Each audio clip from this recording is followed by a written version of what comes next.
Esprit Saint, viens en nous, comme le nom de ta sagesse, viens, Esprit Saint, Esprit Saint. Esprit Saint.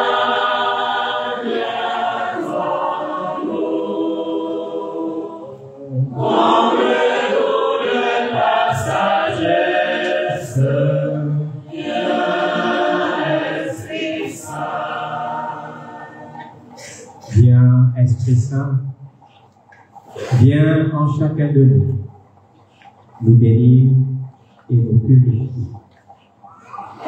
Viens présentement dans cette assemblée où nous sommes rassemblés pour honorer ensemble Saint Joseph, notre Saint-Patron.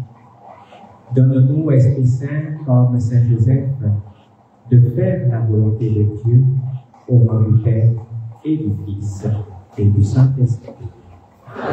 Veuillez vous asseoir. Christ est ressuscité. Il est vraiment ressuscité. Christ est ressuscité. Il est vraiment ressuscité.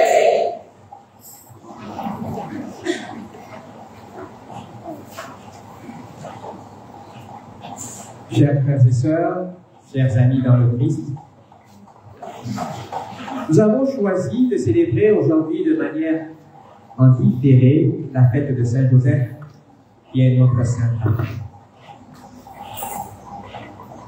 Saint Joseph, pour nous qui sommes chrétiens catholiques, quand on entend son nom, ça doit nous parler. Et je voudrais que chacun, de manière individuelle, fasse cet effort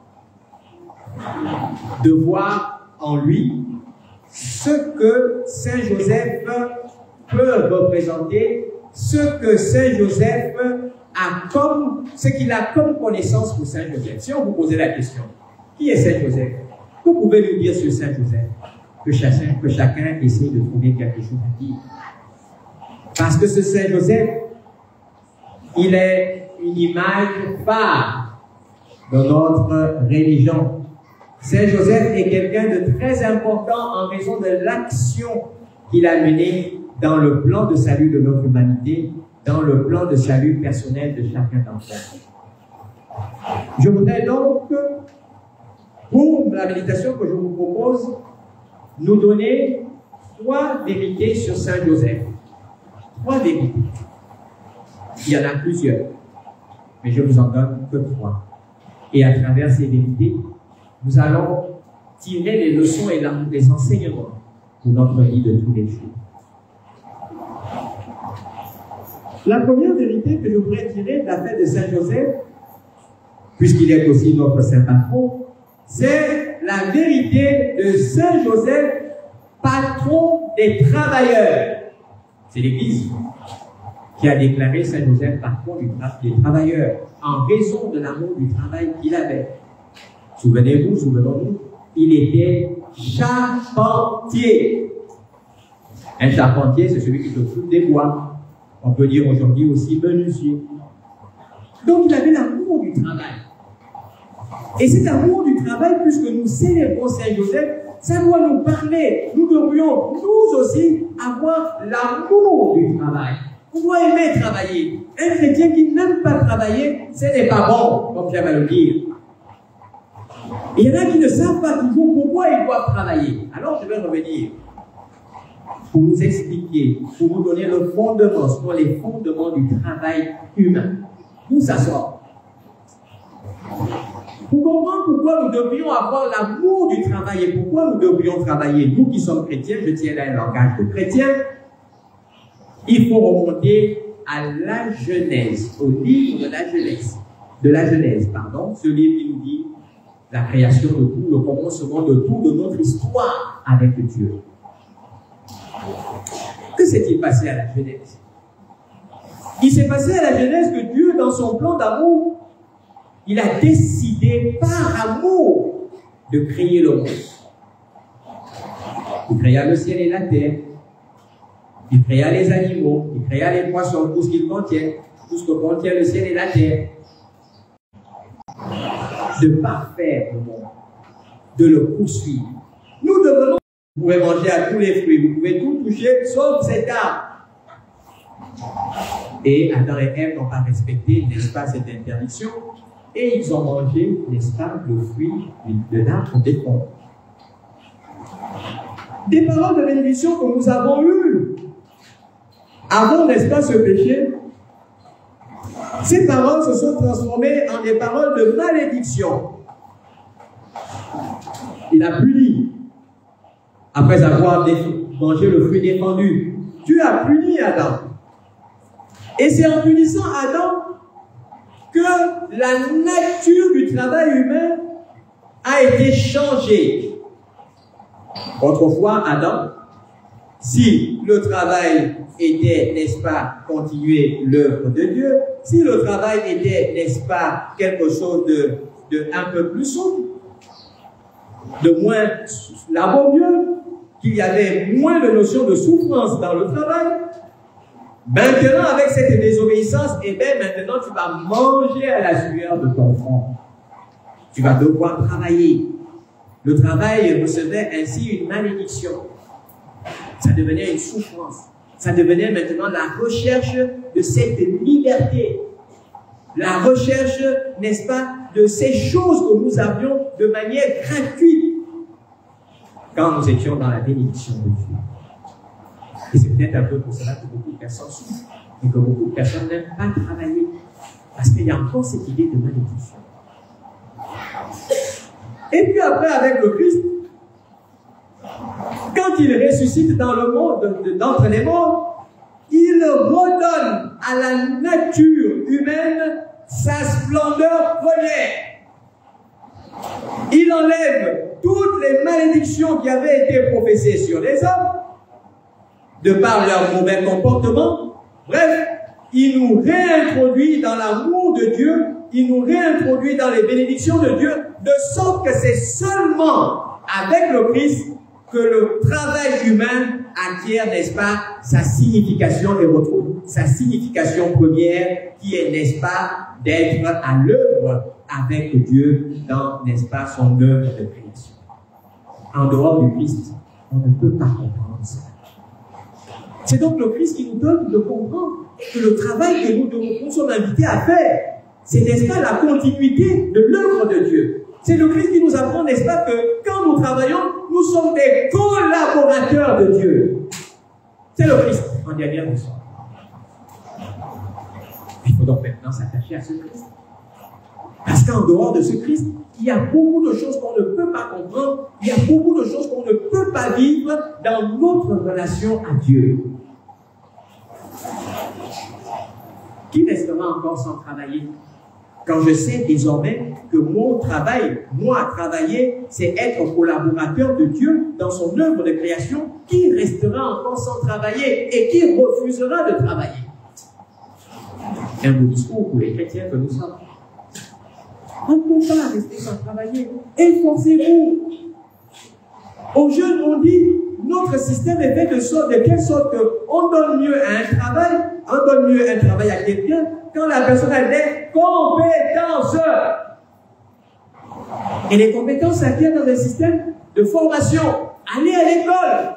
Si vous allez à l'école, c'est pour, n'est-ce pas, avoir cette compétence qui vous donnera le travail demain. Ça, c'est le travail pour l'école, le travail pour la vie après. Mais il y a aussi le travail quand on est à la maison. Il faut travailler. Parce qu'après, l'autre dimension du travail, c'est que ça apaise les relations entre nous. Ça rend agréable les relations entre nous. Quand vous vivez avec des gens et que chacun travaille, chacun sait ce qu'il doit faire, la vie ensemble, elle est plus facile, elle est plus agréable. Imaginez, vous tombez dans un milieu, dans une famille, où il y en a qui ne veulent rien faire et que c'est les autres qui doivent tout faire. Est-ce que ce serait un bon milieu? Est-ce qu'on va vivre dans la quiétude, dans la paix, dans la tranquillité? Non! Travaillez pour que notre vie soit un peu plus agréable. C'est autant de choses que nous devrions faire. Ceux qui ont des difficultés à travailler, il faut prier Saint Joseph, c'est le Saint Patron. Les difficultés à travailler, Saint Joseph est le Saint Patron des travailleurs. J'ai fini mes études, j'ai un dossier complet, je dois aller déposer le dossier, j'ai toutes les compétences, mais on n'arrive pas à me prendre, ou j'ai quelques difficultés pour qu'on me prenne. Priez Saint Joseph. J'ai du mal à travailler, je suis un peu feignant, paresseux. Priez Saint Joseph. Pour qu'il intercède pour vous. Pour que vous puissiez avoir cette force de devenir collaborateur, n'est-ce pas, de Dieu, la paix de Christ. Amen. Première vérité sur Saint Joseph. La deuxième vérité sur Saint Joseph, c'est que Saint Joseph est le saint patron des familles, le protecteur de toutes les familles. En raison qu'il est, n'est-ce pas, le père de la sainte famille de Jésus, Marie et Joseph. Donc la famille composée par Saint Joseph, la Sainte Vierge Marie et Jésus. Saint Joseph en est le protecteur. Et comme il est le protecteur de la sainte famille, il devient protecteur de nos familles aussi. Vivre dans des relations avec des personnes, ce n'est pas toujours aisé. Et on a souvent besoin des modèles. Quand on ne sait pas un certain nombre de choses, c'est bon d'avoir des modèles. C'est bon de vouloir ressembler à quelqu'un qui vous inspire. Et la Sainte Famille, on vous a toujours dit, c'est le modèle de toutes les familles chrétiennes. Essayons de calquer le modèle de nos familles ou le vécu de nos familles sur le modèle de la Sainte Famille.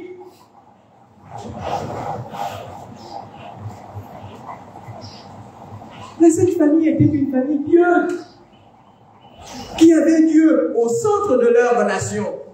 Est-ce que c'est toujours le cas dans nos familles? Est-ce que dans nos familles, nous avons mis Dieu au centre de nos familles? C'est la question qu'on peut se poser. Une famille chrétienne qui n'a pas Dieu au centre de cette famille, en quoi elle est chrétienne? On peut se poser des questions. Il y en a qui ne l'ont plus. Faites l'effort de ramener Dieu dans vos familles. C'est souvent une personne qui commence. On ne peut toujours pas tous faire les mêmes choses. Mais on peut expliquer le bien fondé d'une chose aux autres pour qu'ils puissent adhérer à cela. C'est toujours une personne qui commence et qui entraîne les autres. Pourquoi ne pas être cette personne? Pourquoi? On peut le faire, on peut le devenir. Cette personne qui replace Dieu au centre de la famille.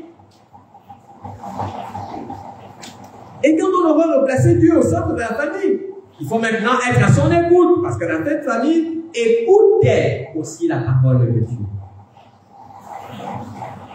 Qui vous a dit qu'en tant qu'homme, on peut comprendre tout ce qui nous arrive dans notre vie? Qui vous a dit cela? Qui vous a dit qu'en tant qu'homme, on doit toujours tout justifier ce qui nous arrive dans la vie? On ne pourra pas. Il y a des choses qui nous dépassent. Il y a des choses qui ne dépendent pas de notre volonté. Il y a des choses qui arrivent indépendamment de ce qu'on souhaite, ce qu'on veut, ce qu'on veut faire. Nous ne maîtrisons pas le demain. Qui de nous peut dire qu'il sait déjà par avance ce qui va lui arriver demain? On ne connaît pas.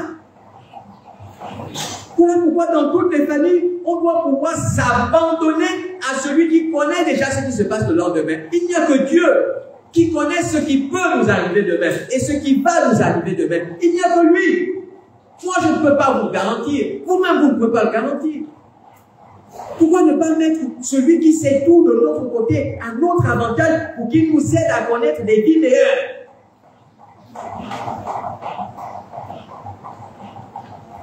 C'est lui qui nous donne tout, c'est lui qui nous donne la force. Parce qu'on est à son écoute.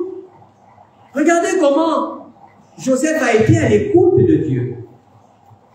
Avant qu'il aille chercher Marie, ils se sont fiancés, se sont certainement mariés. Mais avant que Marie ne vienne habiter chez lui, d'accord? Eh bien, Marie se trouvait déjà enceinte. Quel homme peut accepter ce genre? Ce sera difficile. Quelque chose qui dépasse l'entendement. Comment ça? Je viens de te marier. Je ne t'ai même pas encore connu. Tu arrives chez moi, tu es déjà enceinte. Comment? Des choses qui dépassent l'entendement. Voilà ce qui dépasse l'entendement de Saint Joseph, l'entendement de notre humanité. Mais pourtant, Saint Joseph nous invite à aller au-delà des choses que nous ne comprenons pas pour faire confiance à celui qui comprend tout et qui sait tout par avance. Je ne dis pas que nous devions vivre les mêmes situations que Saint Joseph. Nous avons des situations dans nos vies que nous vivons déjà et qui sont bien difficiles. Ce que Saint Joseph voudrait que nous fassions, c'est que nous allions au-delà. Il faut faire l'effort d'aller au-delà de ces souffrances pour comprendre le message que le Seigneur veut nous faire comprendre à travers son corps. Il y a toujours un message.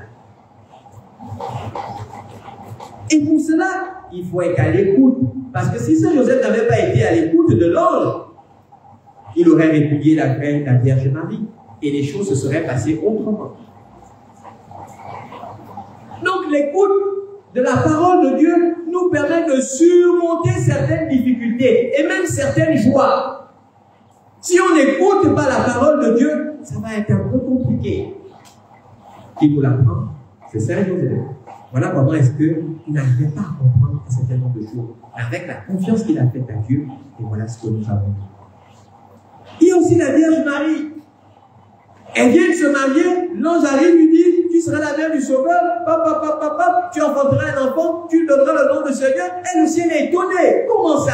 Je suis vierge, je ne connais personne, et je viens de me marier, comment ça va être possible? Calme-toi. Voilà. Qui peut accepter ça? En tant que femme aujourd'hui. Ça va être difficile. Et parce que les deux ont été à l'écoute de Dieu, tout a été rendu possible. Même ce qui semblait être impossible est devenu possible. Parce que simplement, ils ont été à l'écoute de la parole de Dieu. C'est peut-être ça qui nous manque. S'il y en a qui ont des difficultés d'écouter la parole de Dieu, pas simplement écouter comme vous m'entendez quand je parle, mais la mettre en pratique dans sa vie. Priez Saint Joseph. Priez Saint Joseph. Pour que vous ayez comme lui la même force de vous mettre à l'écoute de la parole de Dieu, de vous mettre à l'écoute de Dieu, pour que vous ayez la même force de suivre les prescriptions que le Seigneur vous donne dans sa parole. Qu'il ouvre vos oreilles. Qu'il ouvre vos oreilles. La dernière vérité que je voudrais laisser à votre méditation sur Saint Joseph, c'est Saint Joseph, père adoptif de Jésus. Le mot est pesé. Attention, faites très attention quand on vous demande qui est Saint Joseph. Ne dites jamais que Saint Joseph, c'est le père de Jésus au même titre que Marie est la mère de Jésus.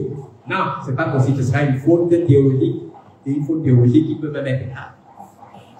Dites toujours que Saint Joseph est le père adoptif. Père adoptif. Pourquoi? Tous deux, Marie comme Joseph, ils ont bénéficié de la grâce de Dieu qui les a choisis, n'est-ce pas, pour être des parents de Jésus. Mais cette grâce a différé. La grâce de Marie, elle a reçu une grâce où elle a été préservée de toute souillure, de tout péché. Et c'est à cause de cela que Marie peut être dit, sans peur de se tromper, qu'elle est la mère de Dieu. On ne dira pas de Marie, elle est la mère adoptive de Dieu, de Jésus. Jamais. La mère adoptive de Dieu, jamais. Parce qu'elle a bénéficié d'une grâce particulière. L'épargnant de tout péché, ça fait d'elle la mère de Dieu au sens plein du terme. Contrairement à Saint Joseph, qui n'a pas bénéficié de cette grâce d'être conçu sans péché. Et comme il restait entaché de péché, il n'a pas pu être élevé par l'Église au rang de Père de Jésus ou Père de Dieu, mais il a été élevé au rang de Père adoptif ou nourricier de Jésus. Ça n'enlève en rien sa paternité, il reste Père. Mais attention dans les termes qu'on prononce, il faut prononcer les termes justes.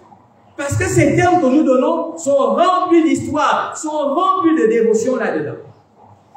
Il reste le Père adoptif de Jésus. Celui qui a appris la vie à Jésus, celui qui l'a protégé, celui qui lui a enseigné un certain nombre de choses, qui lui a enseigné un certain nombre de choses, celui qui a appris. Jésus a travaillé aussi. Alors c'est ce Père que nous voulons pour chacun d'entre nous. L'image du Père, ça doit nous parler, nous qui sommes chrétiens. Dieu nous a donné un commandement où nous protégeons, où il a protégé la relation que chacun d'entre nous doit avoir avec son père et sa mère. Et c'est le 4e commandement. Tu honoreras ton père et ta mère. Voilà ce que nous faisons. En dédiant toute une fête à Saint Joseph, nous voulons honorer Saint Joseph. Parce qu'il est notre père. Et comme je l'avais dit, notre façon d'honorer Saint Joseph, qui est notre père, sera vraie dans la mesure où nos pères à nous, nos pères biologiques, nous les honorons aussi. Parce qu'on ne peut pas comprendre que vous veniez à l'église pour honorer Saint Joseph, ce qui n'est pas mal, et que dans les familles lesquelles vous appartenez, et dans les maisons où vous êtes, vous n'honorez pas vos pères. C'est pas possible, il y a quelque chose qui ne va pas. Saint Joseph nous invite, tout en l'honorant, à honorer aussi nos pères. Le premier visage du père qu'on rencontre quand on est, c'est notre père géniteur, notre père biologique, notre père tuteur, et tous ceux qui tiennent lieu de ce rang. Nous avons à les honorer. S'il y en a qui sont inscrits dans de bonnes relations avec leur père, super. Continuez de les honorer. S'il y en a qui ont des difficultés avec leur père, c'est l'occasion maintenant de voir comment réparer. Parce que la relation que vous avez avec votre père rendra vraie ou fausse la relation que vous aurez avec Saint Joseph.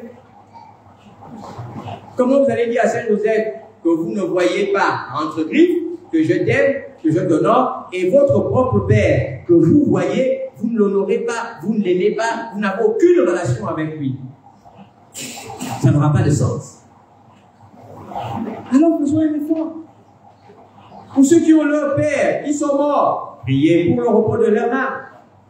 Dieu seul sait combien certains seraient prêts à payer, à donner de leur vie pour revivre la relation, pour revoir leur père. Ils sont pleins qui veulent revoir leur père. Ils n'arrivent pas parce qu'il est mort, ils peuvent bien, ça ne dépend pas de vous. Priez pour le repos de leur âme.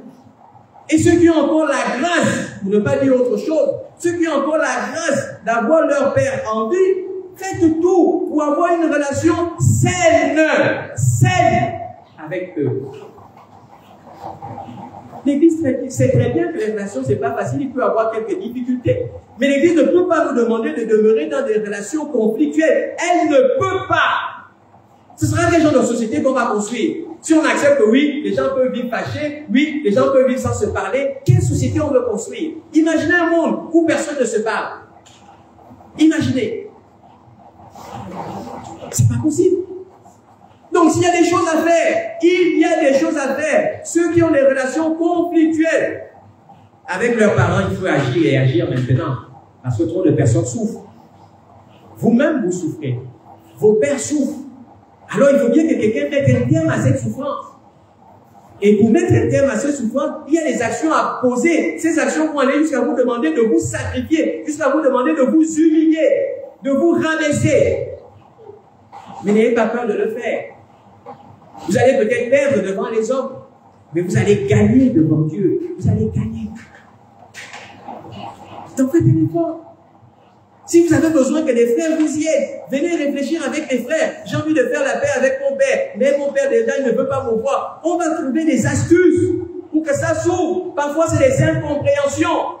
Parfois c'est des haines qui s'installent sans même savoir pourquoi. Oh, moi aussi je pensais que tu étais fâché contre toi. Comme j'ai vu que tu ne venais pas me voir, moi aussi je me suis dit que bon, tu voulais rester dans ton coin. Des incompréhensions parfois. Et puis la colère ne peut pas durer toute une vie. On n'a pas eu à s'entendre sur quelque chose, on n'a pas eu à faire quelque chose ensemble, et puis la colère est née, la séparation s'est installée, la chose est passée, finie. La colère doit pouvoir passer. Un chrétien ne reste pas en colère toute sa vie durant. Non.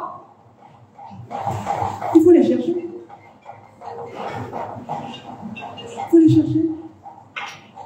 Et je voudrais aussi m'adresser à ces parents qui rendent la vie un peu difficile à leurs enfants. Non, c'est pas une bonne attitude. Un parent doit toujours enseigner son enfant dans ce qui est correct. Et garder dans quelqu'un, ne pas s'entendre avec quelqu'un de surpoids son père, ce n'est pas correct. Laissez les enfants se fâcher s'ils veulent se fâcher. Mais vous devriez leur apprendre, leur enseigner qu'on ne se fâche pas longtemps. Tu peux être fâché un temps, mais tu dois revenir vers ton père. Tu dois revenir chercher, n'est-ce pas, l'harmonie. Ça, c'est l'enseignement qu'on doit donner aux enfants.